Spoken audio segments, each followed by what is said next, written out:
మీరేం బాధపడకండి అమ్మా. ఎవరు ఎట్టుపోతే మనకే. మీకింత కష్టం వచ్చినప్పుడు మేం లేవు చెప్పవయ్యా. శోభ కుట్టికు నీరు కుట్టికు సరిగ్గా సరిపోయే 2 పిల్లకాయలు ఉన్నాయి. అల్లే రాజహంసే. ఎవరు వాళ్ళు? మా బిడ్డలే. ఈయన కొడుకు నా కొడుకు. మా పిల్లకాయలకి సంబంధాలు రాక కాదు, పాలగట్టు నుంచి పాలకొల్లు నుంచి రెడీగా ఉన్నాయి. కానీ అమ్మగారు కష్టాల్లో ఉన్నారని క్యాన్సిల్ చేసేసినాం. అల్లే అవును, ఏదో ఇన్నాళ్ళు మిమ్మల్ని నమ్ముకొని ఇక్కడ పడున్నాం. మన సంబంధాలు కూడా కలిసిపోతే ఈ ఆస్తి బయటికి పోకుండా ఉంటుంది కదా అని తీసుకున్నాను. మొగుడు తెచ్చిన నువ్వు, పెళ్ళాన్ని తెచ్చిన వీడు నా కూతుళ్ళని పెళ్లి చేసుకుంటామని అడుగుతారా? ఎంత ధైర్యమే మీకు? ఇంకొక మాట మాట్లాడారంటే డొక్క చించేస్తాను. ఆగమ్మే, మా సంగతి సరే. నీ కూతురు ఏమన్నా పత్తితులా? వాళ్ళ గురించి జిల్లా మొత్తం స్టోరీలుగా చెప్పుకుంటున్నారు. అయినా నల్ల కళ్ళద్దాలు పెట్టుకుని గదిలో ఎక్సర్సైజులు చేసే మీకేం తెలుస్తుంది బయట ఏం జరుగుతుందో? ఏమిట్రా పిచ్చివాగుడు? ఆగండి సరే. ఆడపెత్తనం ఉన్న చోట మగాళ్ళు మాట్లాడకూడదు. అది ఇంటి ఆచారం. విషయం ఇంత దూరం వచ్చాక ఇంకా దాచడం ఎందుకు? నిజం చెప్పేద్దాం.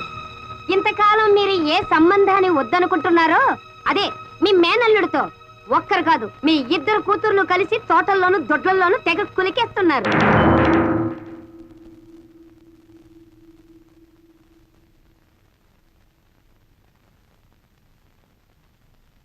నిజం చెప్పు.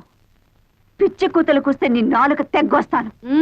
నా నాలుకనే తెగ్గొస్తారో మీ కూతుళ్ళ పీకల్నే కోస్తారో వాళ్ళని పిలిచి అడగండి. శోభా, నీరజా,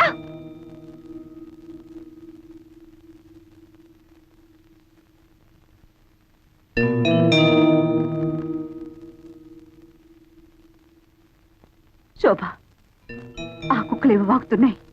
నిజం చెప్పు. నువ్వు ఆ వెంకటిని ప్రేమించావా?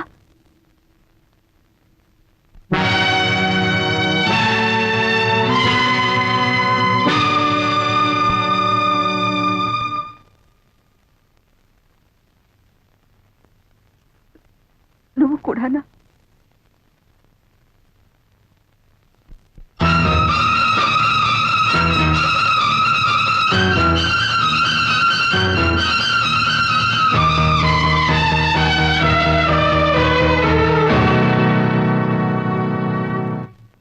ఇప్పటికైనా నిజం తెలిసిందల్లే. ఎప్పటికైనా మా పిల్లలే మిగ్గతి. పద రాజహంసే.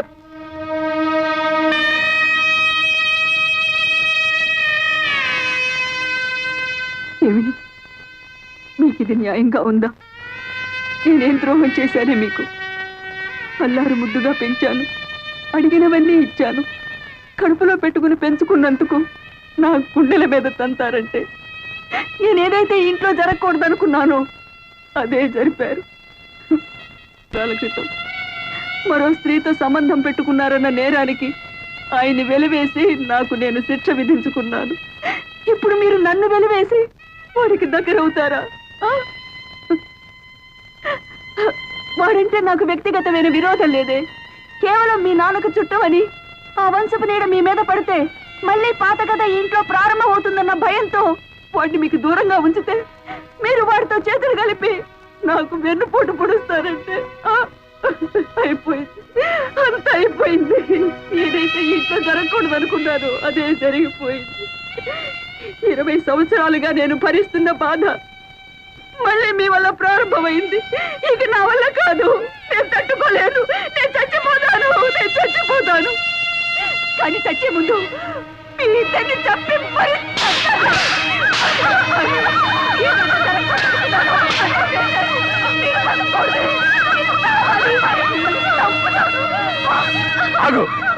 ఏమిటా పిచ్చావేశం?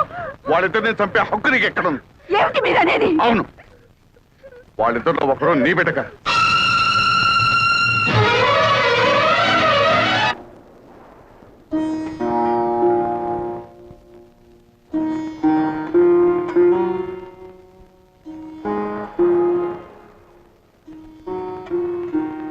ఈడొచ్చిన పిల్లల పెళ్లిళ్ళ విషయం మాట్లాడాల్సిన సమయంలో వాళ్ళ పుట్టుక గురించి మాట్లాడటం మన దౌర్భాగ్యం. 20 ఏళ్ల తర్వాత రాత్రిపూట మీరు ఇంట్లో ఎందుకున్నారో నాకు తెలుసు. నేను భరించలేక ఆత్మహత్య చేసుకుంటానని భయపడినట్టున్నారు. నేనంత పిరికిదాన్ని కాదండి. నేనేనాడు మీ ముందు కన్నీళ్లు పెట్టుకోలేదు. మీ ఇతర విషయాలేవి పట్టించుకోలేదు. కానీ ఇవాళ ఒక తల్లిగా ప్రాధేయపడుతున్నాను. చెప్పండి, ఒకరు నా బిడ్డ కాదా? అవును, ఆ ఇద్దరిలో ఒక బిడ్డ నాగమణికి పుట్టింది. నాకు తెలియకుండా ఎలా జరిగింది?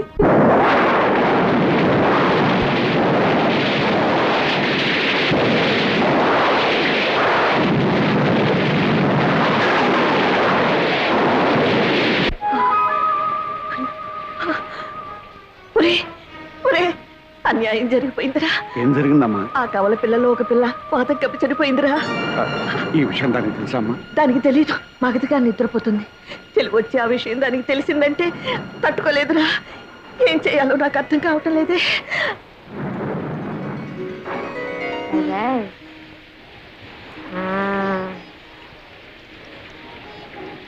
నీ వెళ్ళొస్తానమ్మా. పాప మీరు జాగ్రత్త. అమ్మా, ఆ చనిపోయిన బిడ్డను ఎలా తీసుకురా. నన్ను రమ్మన్నాడే, నిన్ను రమ్మన్నాడే, ఇద్దరిని రమ్మని నిద్దరో ఎందిరో మావా నాగులు దండలు బాబు. ఎదుటి బాబు వాళ్ళు వస్తున్నారు. ఈ బిడ్డ బాబా నాదే, కానీ పెంచుకునే ప్రాప్తం లేదు, చనిపోయింది. ఈ విషయం మీ అమ్మగారికి తెలిస్తే తట్టుకోలేదు. అందుకనే రహస్యంగా మట్టి చేయడానికి తీసుకెళ్తున్నాను. మీకెందుకండి శ్రమ, నాకు ఇవ్వండి బాబు. ఇలా ఇవ్వండి, ఇవ్వండి బాబు. ఆనాడు మీ తల్లి కన్నీళ్లు తుడవడానికి మీరు నాకు ద్రోహం చేశారు. ఈనాడు మీ భార్య కన్నీళ్లు తుడవడానికి నా బిడ్డని. రాఘవణి, నన్ను అర్థం చేసుకో. మన పాలిటి శాపం మన బిడ్డ పాలిటి వరమైందనుకో. వరం ఏమిటండి మీరిచ్చిన వరం? తల్లి నుంచి బిడ్డను వేరు చేయడమా? కన్న తండ్రి కన్న బిడ్డకి కన్న తల్లి ఎవరో తెలియకుండా పెంచడమా? నాగమణి, నీకెలాగూ సంఘంలో స్థానం కల్పించలేకపోయాను. కనీసం మన బిడ్డకైనా కల్పించి చేసిన తప్పును దిద్దుకొని. నా బిడ్డ ఎంతటి స్థానంలో ఉన్నా కూడా నాకు అమ్మ అని పిలిపించుకునే రాత ఇక ఉండదు కదండి. ఎందుకు నాగమణి బాధపడతా? నేనేమైనా పరాయి ఊరు తీసుకెళ్తున్నానా? నీ కళ్ళ ముందే పెరుగుతుందిగా.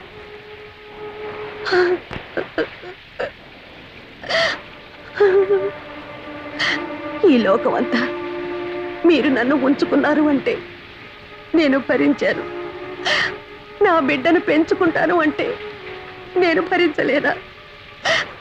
జరిగిన దాంట్లో ఇది ఒకటి అనుకుంటారు. నా ప్రాప్తం అంతే. తీసుకెళ్ళండి.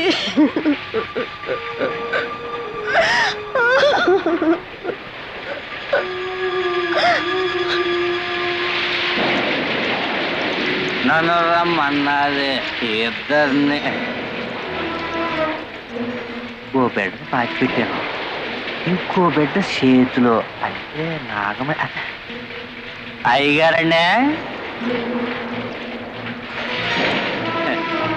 అదేడు బాబు అలా జడుచుకున్నారు? నేనేం దియ్యాను కాదు బాబు, గొండప్పనే. అయితే ఓ బిడ్డను మట్టి చేసి ఓ బిడ్డను మార్చేస్తున్నారన్నమాట. గుండప్ప, ఈ గుండప్ప కావలసింది పడైతే నోరు తెరవాడు బాబు. చనిపోయిన బిడ్డను వానలో తడుపుతా కప్పెడుతుంటే గొంతులో పోసింది దిగిపోయింది. అందుకనే ఈ విషయం అట్టాగే మనసులో ఎత్తరే ఫోటోలాగా అచ్చయిపోయిందండి. ఈ రాశాను డబ్బుతో కప్పేది బాబు. ఏమిట్రా నువ్వు చేసిన పని? నాగమణ్ణి పెళ్లి చేసుకుంటానంటే నీ ఒప్పుకోలేను దాన్ని. దానికి పుట్టిన బిడ్డని నాకు మనవరాలిగా ఎలా ఒప్పుకోగలనురా? ఆనాడు నీ పెద్దరికాన్ని గౌరవించానమ్మా. ఆ గౌరవాన్ని నిలబెట్టుకోవాలనుకుంటే రత్నానికి తెలివి రాకముందే ఈ బిడ్డను తీసుకెళ్లి పక్కలో పడుకోబెట్టు. అమ్మా, పిల్లలిద్దరూ రత్నాలా ఉన్నారమ్మా. అది సరే కాని కోడలు పురుడు పోనప్పుడు పట్టుచీర కావాలని పట్టుపట్టిన దానివి తీర ప్రసవించే సమయానికి ఎక్కడ తగలడ్డావే? ఏం చేయనండి అమ్మా, అక్కడ నాగమణమ్మ గారు నొప్పులతో బాధపడుతుంటే అయ్యగారు నన్ను అక్కడికి పంపించారు. అక్కడ కూడా ఆడపిల్లే పుట్టిందమ్మా. అత్త అయ్యగారి పోలికే. ఎంతకాలం అని నోరు మోయించి నా కళ్ళు కప్పుతారు. ఏమి అచ్చం అయ్యగారి పోలికలతో పుట్టిన ఆ పిల్లెవరు, దాని తల్లెవరు? అది అది నేను ఇక్కడ నొప్పులు పడుతున్నానని తెలిసి కూడా నిన్ను అక్కడ పంపించారంటే ఆయన గారికి అంత ముఖ్యమైన మనిషి అది? చెప్పవే. తెలీదమ్మా. తెలీదు? తెలీదు. అబ్బా, నన్నెందుకమ్మా కొడతారు? మీరు బాగానే ఉంటారు. అత్త మీద కోపం దొత్త మీద చూపించారని ఏమన్నా అంటే మా మీద విరుచుకు పడతారు. మీ పెళ్లి కాక ముందు నుంచి అయ్యగారికి నాగమణమ్మ గారికి సంబంధం ఉంది. ఈ సంగతి పెద్దమ్మ గారు కూడా తెలుసు. ఓహో, తల్లి కొడుకులు కూడబలుక్కునే నాకు అన్యాయం చేశారన్నమాట. అంత మాట అనకమ్మా. కేవలం ఆవిడతో పరిచయం అనుకున్నాను కానీ ఇంతవరకు వస్తుందని ఊహించలేదు. అబద్ధం ఆడకండి. ఆస్తి అంతస్తు కోసం ఆవిడ్ని బయటికి గెంటేసి నా సొమ్ము కాసపడి నా గొంతు కోశారు. దగ్గరుండి మీ కొడుకు చేత వ్యభిచారం చేయించారు. అమ్మా, ఏ చేసిన విషయం చెప్తే తప్పు వచ్చిందా? అమ్మ తర్వాత అమ్మ అత్తమ్మ అంటారు. సాటి ఆడదన్న గౌరవం కూడా లేకుండా నాకు ద్రోహం చేశారు. ఇంత జరిగాక అందరం కలిసి ఒకే చూరు కింద ఉండటం జరగని పని. నేను మా పుట్టింటికి వెళ్తున్నాను. వద్దమ్మా. ఇంటి కోడలు తెగతెంపులు చేసుకుని పుట్టింటికి వెళ్ళిపోయిందని అపకీర్తి నా కుటుంబం భరించలేదమ్మా. నేనే నా కూతురింటికి వెళ్ళిపోతాను. కానీ నీ భర్తకు మాత్రం అన్యాయం చేయకు. చూడండి, ఒకళ్ళు తిన్న కంచంలో తినే అలవాటు ఈ శేషారత్నానికి లేదు. ఏదో జన్మలో నేను చేసుకున్న పాపానికి శిక్షగా మీ వల్ల నాకు 2 బిడ్డలు కలిగారు. చాలు. సమాజాన్ని గౌరవించాలి గనక పేరుకు నేను మీ భారీగా ఉంటాను. అంతేగాని ఇక నుంచి మన ఇద్దరి మధ్య ఎలాంటి సంబంధం ఉండటానికి వీల్లేదు, ఉండదు. అది కాదు రత్నం. మీకు ఇష్టం లేకపోతే మీ అమ్మతో పాటు మీరు వెళ్ళొచ్చు. ఈ జరిగిన దాంట్లో నా స్వార్థమే ఉందనుకుంటావు, భగవంతుని నిర్ణయమే అనుకుంటావు, నీ ఇష్టం. నిన్ను చేసుకున్నానని ఆవిడ్ని చేరదీశానని నువ్వు 20 ఏళ్లుగా నన్ను వెలివేశారు. చేసిన తప్పుకు శిక్షగా మౌనంగా ఉండిపోయాను. పురిటి కన్నుని తీసుకొచ్చి నీకు అప్పగించాను. అందులో ఎవరు ఎవరికి పుట్టారో నాకు మాత్రం ఎలా తెలుస్తుంది? కానీ ఇద్దరిని 2 కళ్ళగా పెంచావు. ఎవరికి అన్యాయం చేయవనే నా నమ్మకం.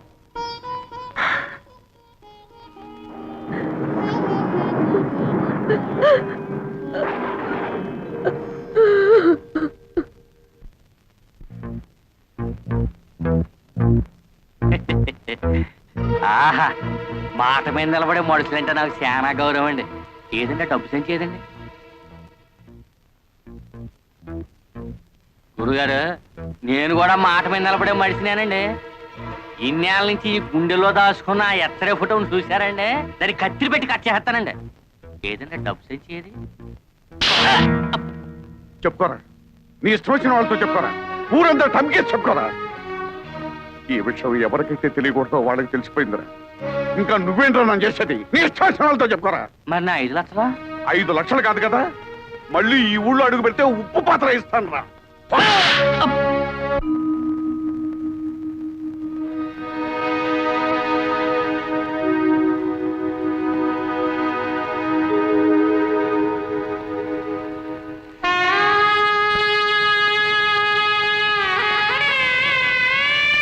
నువ్వు ఇంకా బాధపడాల్సిన అవసరం లేదు. నేను ఒక నిర్ణయం తీసుకున్నాను.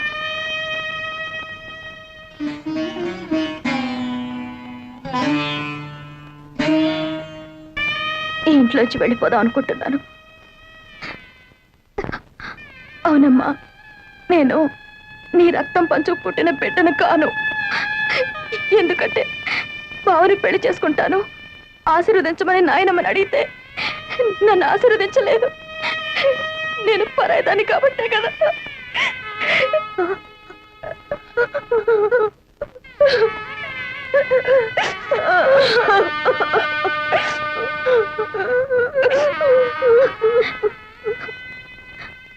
ఇన్నాళ్ళు నన్ను కన్న తల్లిలాగా పెంచినందుకు నీ రుణం ఎలా తీర్చుకోవాలో నాకు తెలియడం లేదప్పా.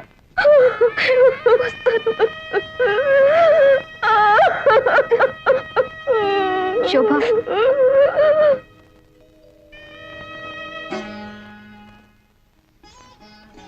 ఏమిటా నిర్ణయం? నాయనమ్మ నిన్ను ఆశీర్వదించకపోవడానికి కారణం బావ గురించి నీకన్నా ముందు నేను చెప్పాను. అందుకే అమ్మకు జరిగిన అన్యాయమే మనకు కూడా జరగకూడదన్న అయోమయంలో నిన్ను ఆశీర్వదించలేదేమో. అంత మాత్రం చేత నువ్వు కూతురు కాదనుకుంటే నేను కాకపోయిండొచ్చుగా.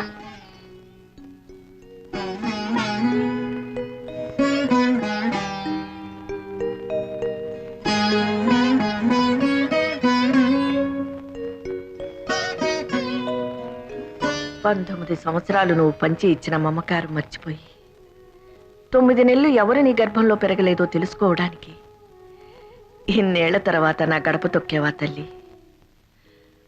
అయినా పసిగుడ్డుగా ఉన్నప్పుడే నీ పక్కలో ఒక పిల్లని పడుకోబెట్టాను. వాళ్ళల్లో ఎవరు నాకు మాత్రం ఏం తెలుసు?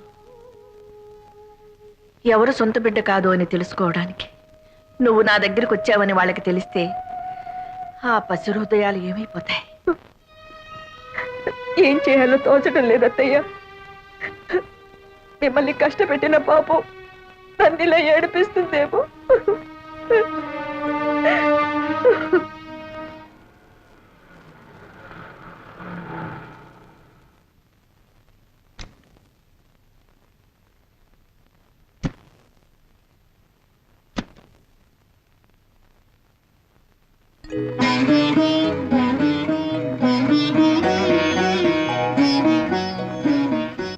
లోపలికి రావచ్చా? రాకూడదు. వస్తానంటే వద్దనడం సంస్కారం కాదు. ఇది సంస్కారాలు ఇల్లు కాదులేమ్మా. సరే, వచ్చిన పని చెప్తాం. మేం జానకి రామయ్య గారి పిల్లలం. మా ఇద్దరికి తండ్రి ఒకరే, తల్లులే వేరు. ఇందులో మీరు మాలో ఎవరికి తల్లి? తెలిస్తే ఏం చేస్తారు? గుండెల్లో లేని ప్రేమని బలవంతంగా గొంతు దాకా తెచ్చుకొని అమ్మా అని పిలుస్తారా? ఇన్నాళ్ళు తల్లికి దూరంగా పెరిగినందుకు విధిని నిందిస్తారా? ఒకటి మాత్రం నిజం, ఎవరికైనా తల్లి అనేది సత్యం, తండ్రి అనేది నమ్మకం. మీ విషయంలో తల్లి అనేది కూడా నమ్మకం అవడం దురదృష్టం. మాకు కావాల్సింది నిజం. ఆ నిజం నాకు తెలియదు, తెలిసినా చెప్పను. ఎందుకంటే అమ్మ అనే పదానికి అనంతమైన అర్థాలున్నాయి. ఆకలేసినప్పుడు పాలు పట్టేది అమ్మ, ఏడుపు వచ్చినప్పుడు కన్నీరు తుడిచేది అమ్మ, భయం వేసినప్పుడు ధైర్యం చెప్పేది, జబ్బు చేసినప్పుడు విలువెల్లాడిపోయేది అమ్మ. నేను మీలో ఒకరికి రక్తం పంచానేమో, కానీ ఆ తల్లి జీవితాన్ని పంచింది. కేవలం 9 నెలలు కడుపులో మోసిన నేరానికి 19 ఏళ్లు పెంచిన తల్లిని గుండెల మీద తన్ని రావడం మాతృద్రోహం. వెళ్ళండమ్మా, ఆ మహాతల్లి మీ తల్లి. వెళ్ళండి. నాకు అదృష్టం లేదు.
జరిగింది ఏదో జరిగింది.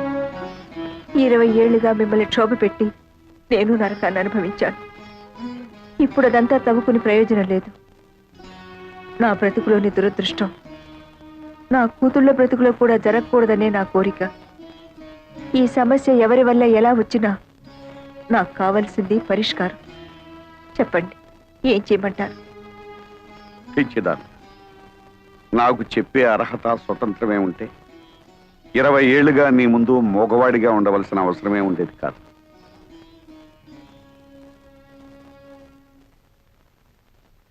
అత్తయ్య, మీరైనా చెప్పండి, నన్నేం చేయమంటారు? బ్రతుకు చివరిలో ఉన్నదాన్ని నాకేం తెలుస్తుందమ్మా? బ్రతుకు మొదట్లో అడుగు పెట్టబోతున్న వాళ్ళనే అడుగు. భగవంతుడా, నాకు పిచ్చెక్కిపోతుంది. నేనేటో తెలుసుకోలేకపోతున్నాను.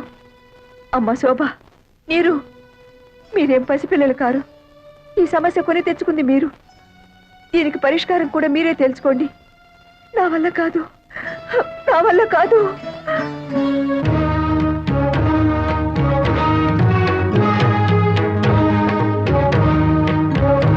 ఏంటి బావ ఆలోచిస్తున్నా? ఇందులో సమస్య ఉంది. తప్పు చేసింది మేము, ఫలితం కూడా మేమే అనుభవిస్తాం. నీకు శోభ అంటే ఇష్టం అనుకో, చేసుకో. నీకు నీరు మీద ఇష్టం ఉందనుకో, చేసుకో. దాన్ని చేసుకుంటే నేను ఉరేసుకుని చచ్చిపోను. దాన్ని చేసుకుంటే నేనేం విషం మింగి చావను. నాకు కావాల్సింది నీ ఆనందం. నాకు కావాల్సింది నీ సంతోషమే. నీకెవరిష్టమో చెప్పు బావా. మాకెవరైనా ఒక్కటే. చెప్పు బావా, చెప్పు బావా, చెప్పు బావా. బావా చెప్పు, చెప్పు బావా, చెప్పు, చెప్పు బావా. ఏడుకొండలవాడ వెంకటరమణ, ఎక్కడున్నావు స్వామి?